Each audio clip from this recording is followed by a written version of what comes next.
Good morning students. बेटा कल हमने तीसरे भाग का आधा भाग हमने देखा था। उसके आगे हम आज देखेंगे और उसके आगे है यहाँ पे मैं पढ़ रहा हूँ, आप ध्यान से सुनिएगा, फिर मैं आपको समझाऊँगा।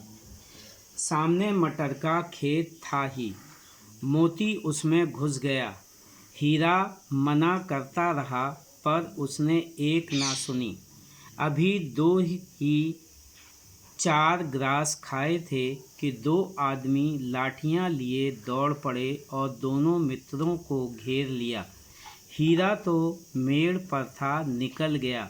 मोती सिंचे हुए खेत में था, उसके खुर कीचड़ में धंसने लगे। ना भाग सका, पकड़ लिया। हीरा ने देखा संगी संकट में है तो लौट पड़ा। फंसेंगे तो दोनों फंसेंगे। रखवालों ने उसे भी पकड़ लिया। प्रातःकाल दोनों मित्र कांजी हाउस में बंद कर दिए गए। ये देखिए बेटा, तीसरा खंड जो है हमारा यहाँ पे समाप्त हुआ। ठीक है, इसको आप पहले समझ लीजिए। वो ये बता रहे हैं कि सामने फिर वही मटर का खेत था और दोनों जो थे भूखे थे, क्योंकि सांड से उन्होंने युद्ध किया था और इसलिए वो जो थे खेत में घुसने के लिए हुए। तो हीरा ने मोती से मना किया, लेकिन मोती ने हीरा की एक भी बात नहीं मानी और अभी दोनों ने मिलकर 2-4 ग्रास ही खाए थे। ग्रास कहते हैं बेटा निवाले को, यानी हम अपनी आम भाषा में बोलते हैं निवाला या कौर। ठीक है, तो उसको यहाँ कहते हैं ग्रास। तो ये कहते हैं ये खाए ही थे कि 2 आदमियाँ लाठी लिए हुए दौड़ पड़े और दोनों मित्रों को उन्होंने घेर लिया। मोती जो था वो मेड़ पर था, इसलिए वो निकल गया। लेकिन हीरा जो था मेड़ पर था और वो निकल गया। मोती सिंचे हुए खेत में था, उसके खुद कीचड़ में धंसने लगे। यानी जो मोती था वो खेत में था और उसके पैर जो थे कीचड़ में धंसने लगे। ना भाग सका, पकड़ लिया, यानी वो भागा भी नहीं और वो पकड़ लिया गया। हीरा ने देखा संगी संकट में है। अब हीरा ने इस चीज़ को देखा कि हमारा साथी जो है संकट में है, तो क्या नाम है, हीरा जो था वो भी लौट पड़ा और उसने ये सोचा कि फंसेंगे तो दोनों फंसेंगे। रखवालों ने उसे भी पकड़ लिया। अब यहाँ पे जो रखवाले थे उन्होंने किसको, हीरा को भी पकड़ लिया। प्रातःकाल दोनों मित्र काजी हाउस में बंद करा दिए गए। अब सुबह होते ही क्या हुआ कि दोनों मित्र जो थे वो कांजी हाउस में जो हैं बंद करा दिए गए।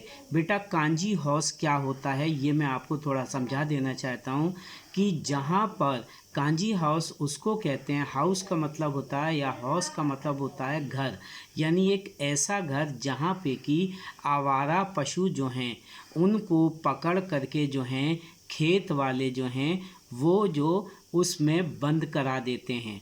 अब इसके आगे आप देखिए आगे क्या होता है। ये चौथा भाग हमारा अब शुरू होता है इस कहानी का। प्रेमचंद जी की, मुंशी प्रेमचंद जी ने जो एक कहानी लिखी है 2 बैलों की कथा, इसका चौथा भाग हमारा शुरू होता है। दोनों मित्रों को जीवन में पहली बार ऐसा साबिका पड़ा कि सारा दिन बीत गया और खाने को एक तिनका भी ना मिला। समझ ही में ना आता था ये कैसा स्वामी है। इससे तो गया फिर भी अच्छा था।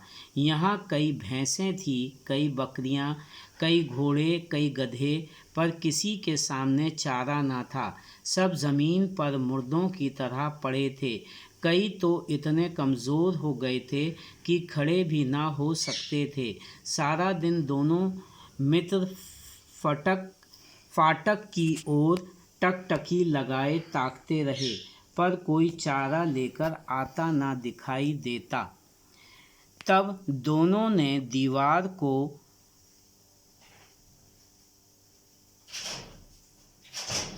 चाटना शुरू किया, पर इससे क्या तृप्ति होती, यानी दीवार जो थी उसको उन्होंने चाटना शुरू किया, लेकिन इससे कोई भी तृप्ति नहीं हुई।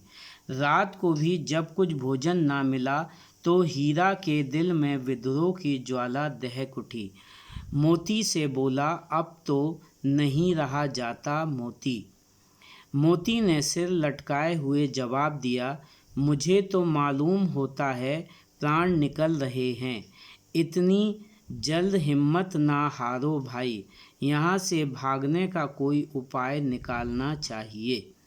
आओ दीवार तोड़ डालें, मुझसे तो अब कुछ नहीं होगा। बस इसी बूते पर अकड़ते थे, सारी अकड़ निकल गई।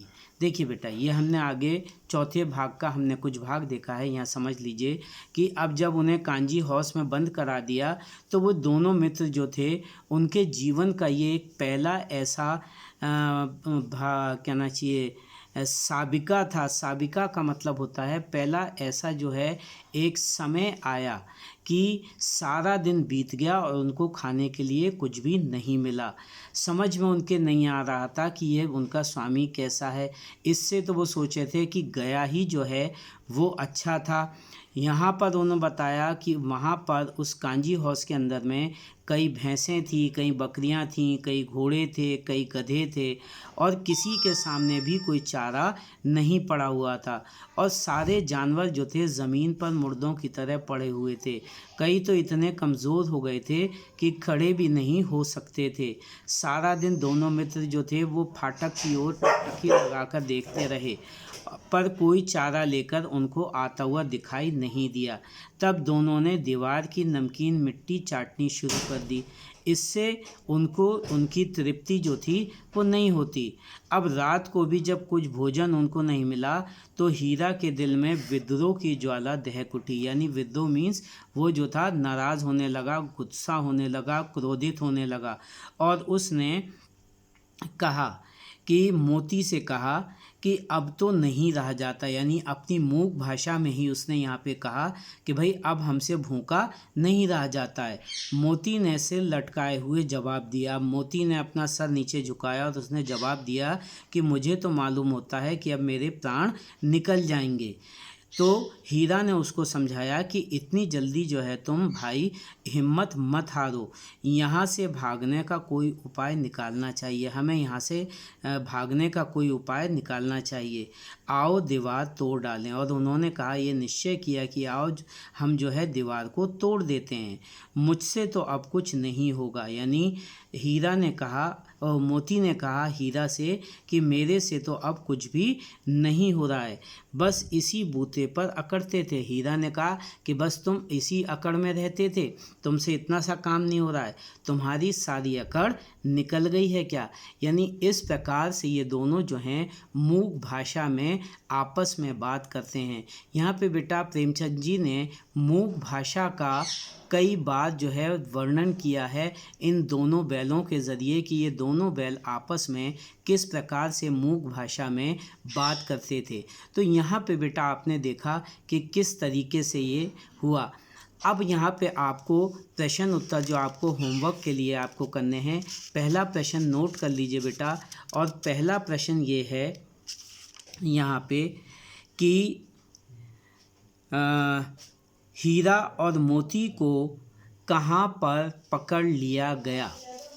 हीरा और मोती को कहाँ पर पकड़ लिया गया, पहला। ठीक है, यह आपका प्रश्न है। दूसरा प्रश्न आप लिखेंगे यहाँ पे, कांजी हाउस का अर्थ लिखिए। कांजी हाउस का अर्थ लिखिए। और तीसरा प्रश्न है कि कांजी हाउस में कौन कौन से जानवर बंद थे। आपको यहाँ पे लिखना है तीसरा प्रश्न, कांजी हाउस में कौन कौन से जानवर बंद थे। ठीक है, ये आपके होमवर्क है।